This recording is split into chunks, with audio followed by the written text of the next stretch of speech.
from Mark Shaw, who won the front engine race earlier on. Mark Shaw in his Lotus 21 from 9th on the grid, 1/8 really, with one car out. He's blocked.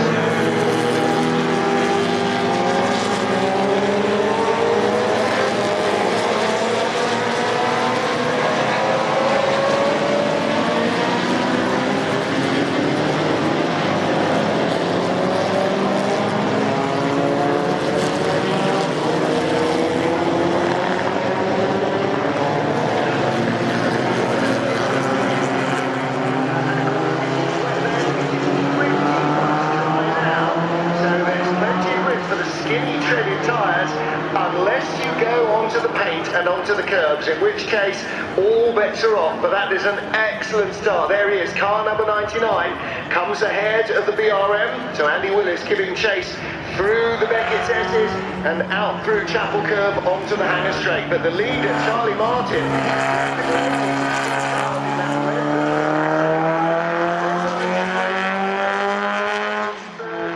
the battle for fourth place is Mark Shaw just hanging on there. And the BRM goes by into fourth ahead of Shaw, just finding a little bit more on the straight, probably courtesy of the slipstream. And it may be a slightly different backdrop and a slightly different layout of the track in places, but you could be in the early 60s now watching maybe Graham Hill and Jim Clark making their way around this historic Grand Prix circuit. But it is Charlie Martin who leads into Abbey, and in second place is the red car with the green nose, which is the Brabham BT3/4, so it was a BT3 but upgraded in period, and that's Tim Child in second place. Now car number 1 has got something sticking up at the back. It's not an air intake, it's not an exhaust, although BRM did have a history of sticking exhausts up in the centre of the car. It is actually the cross brace for the rollover hoop. Now that is bolted on at the top of the rollover hoop, and you can unbolt it and then have access to the engine, which of course it would not have had that rollover cross brace in period. So that has not been bolted on securely, and it is now standing upright. It won't affect the handling of the car. However, the stewards might not be entirely happy.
These now have 1.5 litre climax engines. Of course, BRM went their own way, built their own engines, so they were always a little bit of an outlier, for good or bad, and we will see.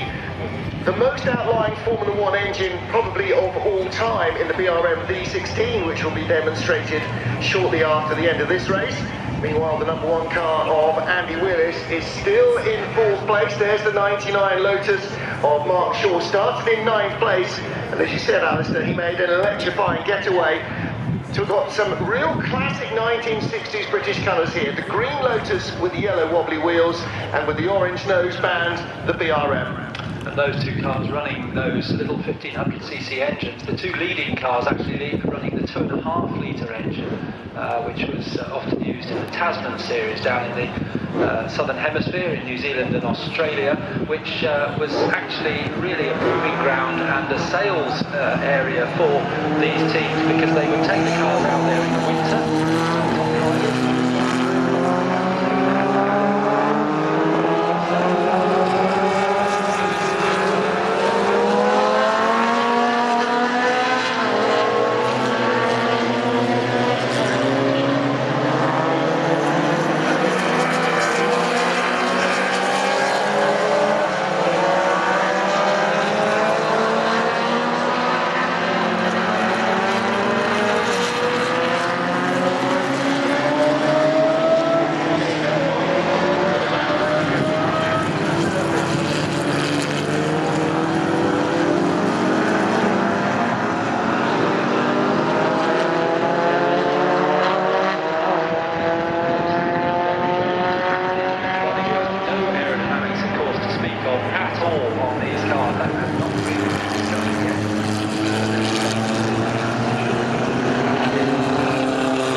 won our Formula Junior race this morning. Moving his way up the order goes by Rob Johnny. Very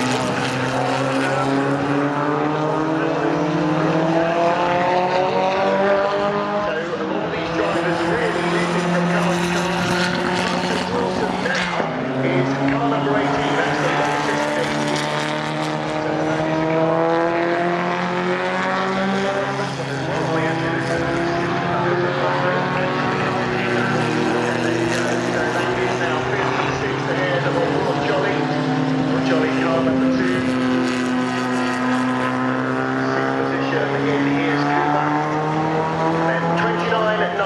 Nick Vanel and Mark Shaw, the low tide, battling nose to tail. And the 99 car slightly earlier than the Nick Vanel Lotus 25, but both finished in those classic colours, both driven by Jim Clark in period, both really historic chassis these, and it's lovely to see them out racing. You put them on the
this morning.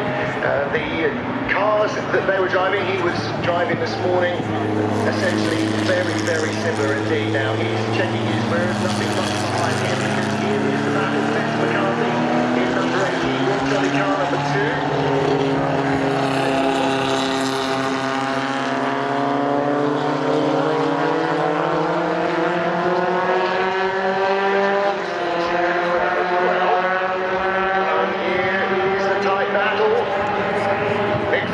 Under pressure from Mark Shaw. This is the third, the final podium spot, and the best of the 1.5 litre cars.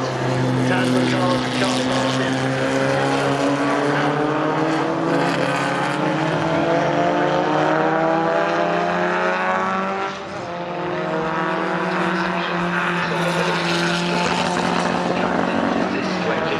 Driving cars 29 and 99 he drove in South Africa, 29 he was winning Grand Prix in Europe, but at the time it used just the perimeter tracks. Silverstone circuit. Vince McCarthy in a little bit of a sandwich there. Car number 2 going by Rob Johnny.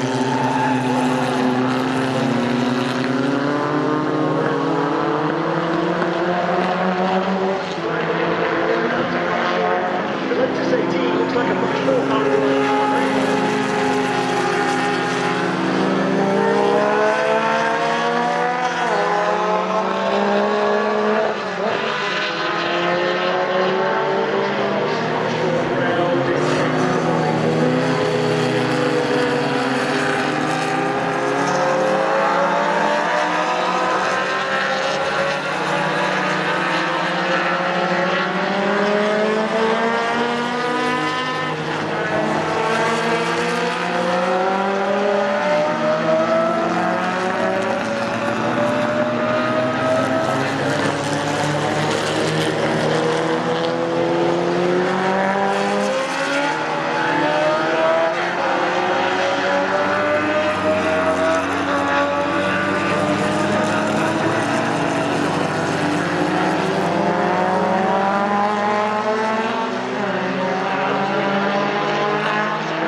Blue on the helmet of the driver of number 29, Nick Vanel. They go by the back markers. And it's Sam Wilson that's right behind them. There's 4 wheels there just coming into the shot. That's Sam, the Cooper T53, who's come up from the now challenging for fourth place. And while given his progress so far, he should be able to make his way by. He's trying already up the Hamilton straight.